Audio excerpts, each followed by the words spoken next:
ચોટીલાના નાયબ કલેક્ટર એચ.ટી. મકવાણાએ ચોટીલા તાલુકામાં આવેલી 6 જેટલી વ્યાજબી ભાવની દુકાનોમાં આકસ્મિક ચેકિંગ કરતા 2 દુકાનોમાં ગેરરીતિ સામે આવતા કાર્યવાહી કરવામાં આવી છે, જ્યારે અન્ય દુકાનોના સંચાલકોને ખામીઓ દૂર કરવા કડક સૂચના આપવામાં આવી છે.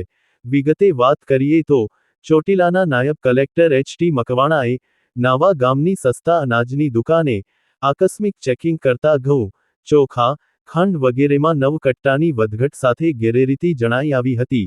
આ ઉપરાંત લાભાર્થીઓને રસીદ કે કૂપન આપવામાં આવતા નહોતા, અનાજના નમૂના પ્રદર્શિત કરાયા નહોતા, નિયમ મુજબ ભાવ અને જથ્થાની માહિતી આપતું બોર્ડ મુકાયું નહોતું.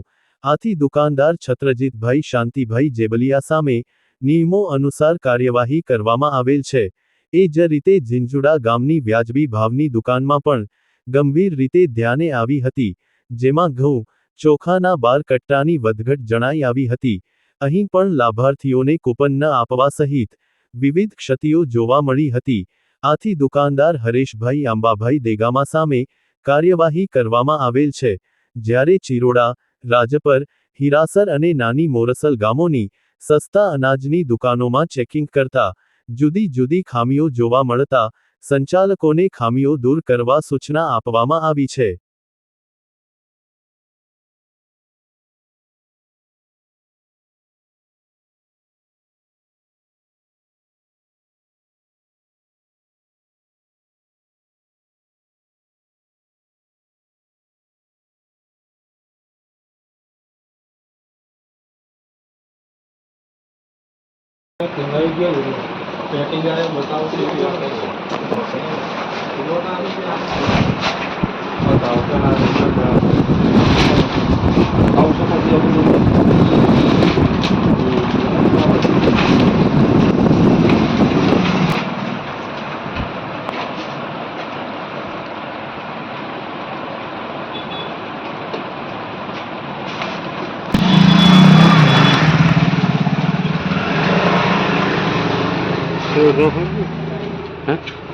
હા, 5 થઈ ગયા